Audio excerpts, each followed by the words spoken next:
Sir वही not going for के purpose के लिए दिया था मैंने, नॉट गोइंग फॉर लगाया था पर वो स्वीकार ही नहीं हुआ था। और बाकी जितनी भी मैंने सर प्रोसीडिंग्स देखी सब मेरे अगेंस्ट जा रही थी, इवन वो तो कोर्ट के द्वारा ही हो रहा था सब कुछ। why I should not hear this matter? Why I should not? Sir आपने हमारे लिए लिखा ना कि हमें सुनना नहीं चाहिए, क्यों? अब सर नॉट गोइंग फॉर के लिए लगाया था मैंने सर। क्यों? अब सर इसलिए क्योंकि 4 बार हम यहाँ पे प्रेजेंट हुआ था, आपके उसे रिस्पॉन्स दिया था। आपको हम कंटेम्प्ट नोटिस दे रहे हैं। ये आप बोल नहीं सकते ये हमारे केस इस जज के सामने नहीं सुना जाए या उसके सामने नहीं सुना तो सर जाए। कंटेम्प्ट ये तो प्रावधान तो है नॉट गोइंग फॉर का, वो केस स्टेटस में दिखता भी है not going for by advocate जो भी हो, वो तो प्रावधान है वो तो। नहीं ऐसा कोई प्रावधान नहीं। और मैं तो सर आपके पास गया भी था, आपके पास में आए भी सर नॉट गोइंग फॉर, मेरे को यही बताया गया था अगर कोई नॉट गोइंग फॉर का आपको मतलब ऑर्डर चाहिए तो जिस दिन आपकी केस की तारीख होती है तो फिर आप जज साहब के सामने नॉट गोइंग फॉर का रिक्वेस्ट कर सकते हैं। सलाह दी आपको ये किसने सलाह दी कि एक ऐसी मेल भेजना चाहिए कि हमारा केस इनके सामने नहीं लगाया जाए? सर वो मैंने तो नॉट गोइंग फॉर का एप्लीकेशन किया था, उसके बाद फिर मेल के ऊपर आया मैं। हाँ एप्लीकेशन आपकी वो ये नंबर हाँ सर 26 अप्रैल की डेट में था सर वो, मैं तो प्रिंसिपल स्टाफ साहब से मिला भी था मैं तो। 26 अप्रैल मैं जबलपुर हाईकोर्ट भी गया था, वहाँ पे हेमंत जोशी सर जो प्रिंसिपल स्टाफ जुडिशियल है उनसे भी मेरी मुलाकात हुई पर्सनली। सर मैं सारे प्रोसेस को फॉलो किए, वो सारी की सारी जितनी भी गतिविधियां थी उसी को मैंने उल्लेख करा। अब उसके बाद भी पेटिशनर एप्लीकेशन विड्रॉ कर रहे हैं, नहीं तो फिर then I will have to draw contempt. Sir ये जो मेल आपने भेजा है, हाँ सर, इसमें आप हाईकोर्ट जज को सीजीएम लिख रहे हैं? नहीं, what is all this? CGM Abhishek Nagraj भी उसमें है और जो ट्रायल कोर्ट और सेशन कोर्ट के जजेस का नाम भी है। सर जो मैंने जुडिशियल करप्शन देखा है उसी को तो मैंने उल्लेख करा उसमें। ठीक है, आपको मतलब ये मेल आपका भेजा हुआ है, then accept notice of contempt. Sir अगर इसमें नॉट गो फॉर आ जाए तो ठीक है सर, अगर नॉट गो फॉर यहाँ से जारी हो जाता है तो वो भी ठीक है। क्यों? ऐसा नहीं होता कि आप चाहेंगे कि हमारे केस इस जज के सामने लगे या उस जज के सामने लगे, आपकी इच्छा में नहीं, जो हाईकोर्ट जहां लगाएगा वहां बहस करनी पड़ेगी आपको। तो सर फिर नॉट गो फॉर फिर अपन पिटिशनर या फिर एडवोकेट का फिर उसमें क्यों क्लॉज लिखा आता है not go for by advocate? वो हमारा इंटरनल रीजन है, it is nothing to do with you. Sir आप देख लीजिए, वो हमारा वो जज अगर बोले कि ये केस हमको नहीं सुनना तो वो तो उसमें लिखा था कि नॉट गो फॉर। हाँ तो you can not claim as a matter of right. Sir मैंने कई बार देखा नॉट गो फॉर तो एडवोकेट्स, इसलिए आपको बोला गया था कि वकील लगाइए, क्योंकि आपको हाईकोर्ट का प्रोसीजर नहीं पता है, इसलिए आपको जज साहब ने सलाह दी थी कि आप वकील लगाइए। तो सर मैंने तो ये सब जो अननेसेसरी जो मेल भेज रहे हैं ना आप, this is contemptuous. Sir contemptuous तो सर मैंने सारी गतिविधियां लिखी है, इतना लंबा मैं जुडिशियल करप्शन देख रहा हूँ। Then accept notice if you are still pressing your email. तो सर एक काम करिए, आप फिर पिटीशन पे डिसमिस कर दीजिए, फिर वो मेल का जो भी होगा फिर उसके बाद फिर जैसी भी हो वो फिर खत्म हो जाएगा, फिर आपके ऊपर है सर। हम तो सर एक लीगल रिक्वायरमेंट के लिए आए सर, एक पिटीशनर। मेरिट पे बहस करिए, ये सब मेल क्यों भेजते हैं? तो सर मैं मेरिट पे हमेशा बहस ही करता हूँ मैं तो सारे के सारे सर 250-300 पन्ने तो मैंने तो लगा के रखे, 23 साइटेशंस मैंने लगाए सर, सुप्रीम कोर्ट के जज, हाई कोर्ट्स के सारे मेरे मेरिट पे चल रहा हूं। पहली बार आया है, इसके पहले मेरे यहाँ कभी नहीं लगा। नहीं सर 4 बार लग चुका है, 1 फरवरी, 5 अप्रैल, 10 मई को तारीख तक याद है, सब चीज मैंने लिखा है सर। ऑर्डर शीट में देख के बता दीजिए। हाँ उसमें कितनी बार हमारे यहाँ लगा है? 4 बार लग चुका है सर आपके।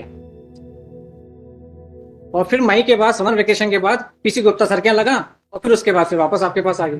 4 बार आपके लग चुका है, मेरे को तारीख भी है। आप मेल अपनी प्रेस कर रहे हैं तो then I will issue notice, otherwise sir एक मेरिट पे बहस करिए। मैं तो मेरिट पे बहस करना चाहता हूँ ना सर। तो आप उसको स्टेटमेंट दीजिए कि you want to withdraw that. तो अच्छा मेल को विथड्रॉ करने का? हाँ ठीक है सर, मैं स्टेटमेंट दे देता हूँ, मैं मेल को विथड्रॉ कर रहा हूँ। लिखना सबमिट कि send a mail which he press for withdrawal and argue on merit. हाँ सर 2 MCRC है, 21745, 21746। आप लोग सब पार्टी रिप्रेजेंटेड हैं?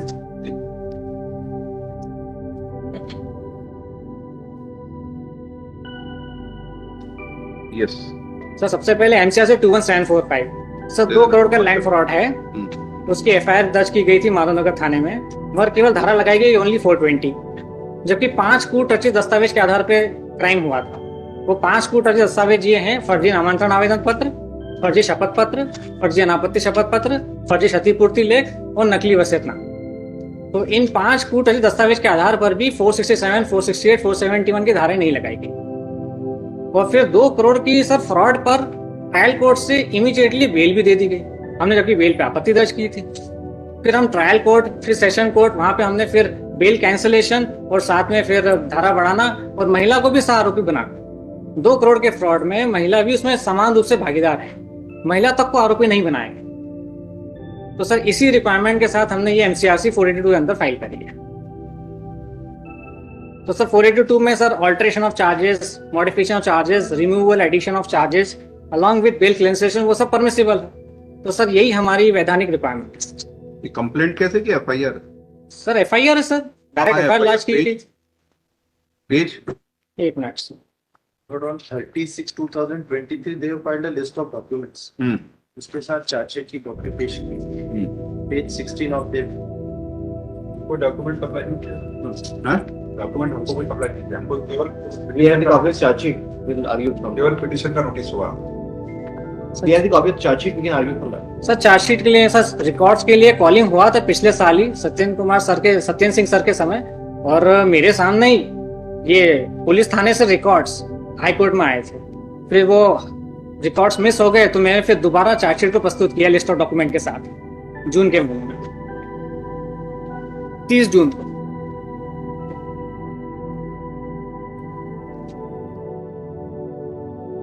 डायरी आई है? Yes, sir.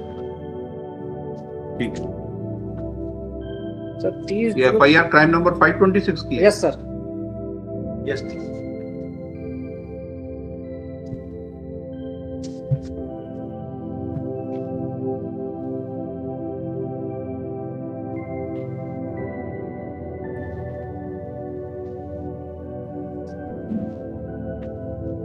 पढ़िए इसको, FIR पढ़िए। Yes sir. पूरा पढ़ना पड़ेगा हाँ. सर, हाँ। कंप्लीट।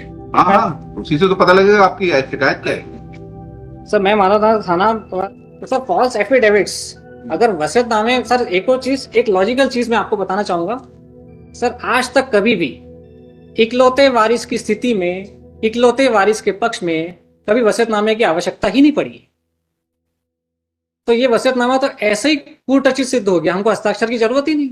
एक तरफ वो अपने आप को इकलौता सगवाई बता रहे हैं फर्जी शपथ पत्र के माध्यम से, दूसरी तरफ वसीयतनामे बता दिया। ऐसा आज तक कभी हुआ ही नहीं कि इकलौते वारिस की स्थिति में, इकलौते वारिस के पक्ष में कभी वसीयतनामे की आवश्यकता पड़ी। अगर कोई माता पिता की इकलौती संतान, कोई सिविल सूट भी चल रहा है इसमें? नहीं सर, तो जो म्यूटेशन हुआ है, जो नाम इनका चढ़ा, उसके खिलाफ कोई अपील की है? नहीं सर, नहीं की। नहीं। क्यों? सर हम लोग को बस किसी भी वारिस ने नहीं की? हाँ सर, किसी भी वारिस जिससे नाम आप ले रहे हैं उनके परिवार के किसी भी सदस्य ने नहीं किया? नहीं किया सर। केवल आप ही को आपत्ति है बस?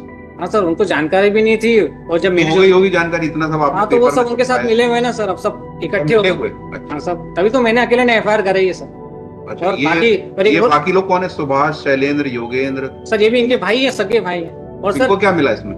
इनको सर, अब मैं आपको बताऊं, ये इन्होंने ही मिल करके मेरे पे जानलेवा हमला किया ताकि इसके ऊपर एफआईआर ना हो। ये सब मिले हुए इनके साथ ही, तभी तो जानलेवा हमला भी हो चुका है मेरे पर, इसी एफआईआर को रोकने के लिए। आजीवन कारावास की एफआईआर को रोकने के लिए जानलेवा हमला करने के कारण सर ये 307 क्लॉज 2 वाला मामला बन गया, डेथ पनिशमेंट वाला 307। तो सर ये मामला मैटर है सर, सब लोग मिल गए ना, तभी तो मेरे पे जानलेवा हमला भी हो चुका है। इसलिए सर दोनों हमने एनसीआरसी को कनेक्ट कर दिया, क्योंकि आवेदक भी एक है, अपराधी भी एक है, और थाना भी एक है।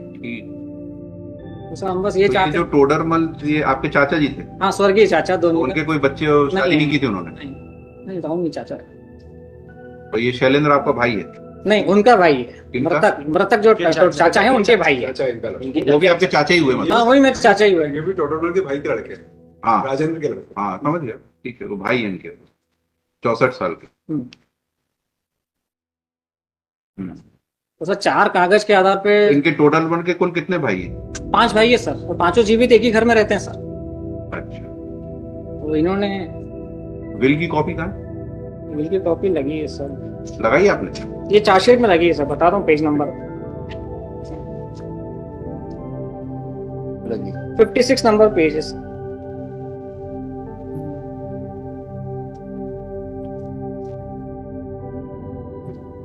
सर वसीयतनामा नकली होने के नाते मैंने कुल मिला के 19 कारणों वाला भी एक दस्तावेज संलग्न किया है सर। ये रजिस्टर्ड है, नोटराइज? नोटराइज है सर। Right, sir. और sir The witnesses and the notary, they have been examined. है?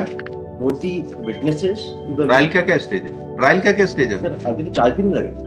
सर चार्ज के लिए हमने एप्लीकेशन दिया था ट्रायल कोर्ट में, तो वहां भी निरस्त हो गया था। फिर हम सेशन कोर्ट में गए थे, बेल कैंसिलेशन और 400 लग गए होंगे ना? नहीं लगे. सर हमने एप्लीकेशन दी थी, पर वो वहां पे उसको स्वीकार नहीं किया, निरस्त हो गया। फिर हम सेशन कोर्ट में गए, अगेंस्ट सेम कि हमको चार्ज भी लगाना है। ऑर्डर था page number internal page number 15 internal page number 4 first paragraph. हाँ, ये तो अभी इसमें लिखा आरोप तर्क हेतु, तो अभी आरोप लगेगा।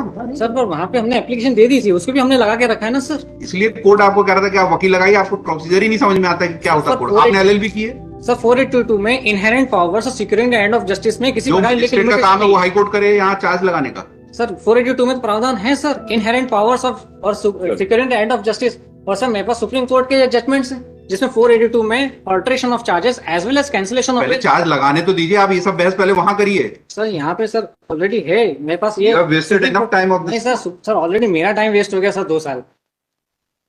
सर मेरा टाइम वेस्ट हो गया sir. Who is responsible? Sir supreme court का जजमेंट ये है। Called you? ना सर सुप्रीम कोर्ट का जजमेंट ये है कि ब्रीफ फैक्ट्स, फैक्चुअल मैट्रिक्स और मेरिट्स के को कंसीडर किए बिना ऑर्डर अपन ना जारी करें तो ठीक है सर। ये है मेरे पास, मैं आपको देना चाहता हूँ। दे दीजिए लाइक पेज नंबर 2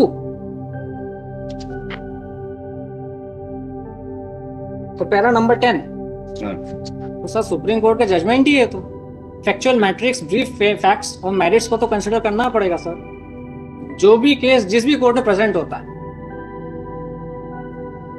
ठीक है, और कुछ कहना सर ये और साथ में कैंसिलेशन ऑफ बेल और महिला को भी आरोपी बनाना। और सर अगर वापस वहां जाएंगे तो फिर वो मेरे को ट्रायल कोर्ट के जज ने ये बोला था, क्योंकि आपका मामला सेशन कोर्ट तक से निरस्त हो चुका है तो आप हमारे पास नहीं आ सकते, आपको हाई कोर्ट जाना पड़ेगा। अब वहां पे हमें जा ही नहीं सकता, वो हमेशा के लिए डोर्स क्लोज हो चुके हैं वहां पे फॉरएवर। इसलिए फिर हम हाई कोर्ट 482 में।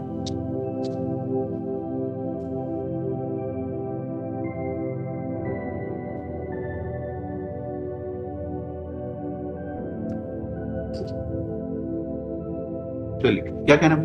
तो पहली बात तो उसमें मेडिकल रिपोर्ट में साफ लिखा आ रहा है hard, blunt and hard weapon, जो कि डेडली है। और सेशन कोर्ट ने ब्लंट एंड हार्ड वेपन को पूरा मेडिकल एविडेंस को पूरा दरकिनार कर दिया और अपने मन से हॉलो पाइप, मतलब जैसा लगता है मेरे को प्लास्टिक के पाइप से मारा गया, जबकि फ्रैक्चर आ चुका था मेरे को। अब प्लास्टिक के मटेरियल से कोई फ्रैक्चर थोड़ी आता है। तो सर वहां पे पूरा मेरिट्स को, मेडिकल एविडेंस तक को पूरा टोटली इग्नोर किया गया और medical evidence, blunt and hard weapon का जो उसमें उल्लेख है उसी के आधार पर ये अभियोजन ने 2 बार ट्रायल कोर्ट, सेशन कोर्ट में धारा बढ़ाने का आवेदन दिया। Totally sir on the merits only. Sir पे लोहे के डंडे से वार किया गया, मैं अपना हाथ बीच में लिया, हाथ फ्रैक्चर हो गया। अगर हाथ नहीं लाता तो सर फ्रैक्चर हो जाता, तो मैं वहीं ऑन द स्पॉट में खत्म हो जाता। तो सर हमने एसपी ऑफिस में भी दिया 3 साल की धारा बढ़ाने के लिए, वहां से भी कुछ कार्रवाई नहीं हुई। और सर इसके सपोर्ट में मैंने 23 judgements, landmark judgement Supreme Court के, वो सब मैंने अटैच किए। और सर मेरे ही जैसे मामले में सन 2019 में जब जस्टिस वीरेंद्र सिंह सर थे, उन्होंने 3 साल की धारा बढ़ा दी थी। सेम मामला मेरा भी है।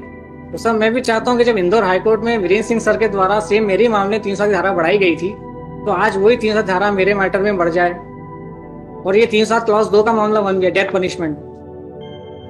क्योंकि आजीवन कारावास की जो लैंड फ्रॉड की FIR है उसको रोकने के लिए मेरे पे जानलेवा हमला हुआ। यस, क्या कहना जैन साहब? आपकी FIR है आपके पास? हाँ ये है ना सर। पढ़िए उसमें क्या आपके आरोप है। तो कहना है कि भविष्य में वो जान से खत्म कर रही है, उस समय जान से मारने की नियत से नहीं मारा आपने। सर जान से मारने की, तभी तो मेरा वाइटल ऑर्गन पे तो मारा हेड वाइटल लिखा नहीं आपने FIR सर। वो मैंने पुलिस को बोला भी था कि जान से मारने की मंशा, तो उन्होंने नहीं लिखा। और ये आवश्यक नहीं कि हर बार FIR में पुलिस के द्वारा ये उसका उल्लेख किया जाए। घटना से लॉजिकली प्रूव हो रहा है, सर पे वार किया था और सर सबसे वाइटल ऑर्गन होता है पूरे बॉडी का, और मैंने उसको अपने हाथ से रोक लिया। और अगर मेरे हाथ पे नहीं आता तो मैं सर पे चोट हो जाती और आज आपके सामने मैं खड़ा भी नहीं होता। सर सुप्रीम कोर्ट के लैंडमार्क जजमेंट से single blow murder, single blow में तो मर जाता है इंसान, लाखों लोग तो मर चुके हैं, एक हथौड़ा मार मर गया। अब ये कौन सा कि अपन गिनती करें 1 2 3 4, अरे अभी तक मारा नहीं है सर, ये तो बिल्कुल इलॉजिकल है। और इलॉजिकली सर, और सबसे बड़ी बात, मेडिकल एविडेंस को कोई भी दरकिनार कैसे कर सकते, जबकि हार्ड एंड ब्लंट वेपन का उल्लेख हो। Blunt and hard is a deadly weapon. तो डेडली वेपन से मेरे पे वार हुआ, वही पुलिस के सामने। कितना साहस है सर कि पुलिस के सामने मेरे पे जानलेवा हमला हुआ है। पुलिस कांस्टेबल के बयान? हाँ कांस्टेबल के बयान में, मतलब सब चार्जशीट। क्या नाम है कांस्टेबल का? राजेंद्र नाम है, कांस्टेबल राजेंद्र, सरनेम याद इसकी नहीं। डायरी दे देना, इसकी डायरी दे देना। ठीक है, विल कंसीडर नेक्स्ट 19 पावर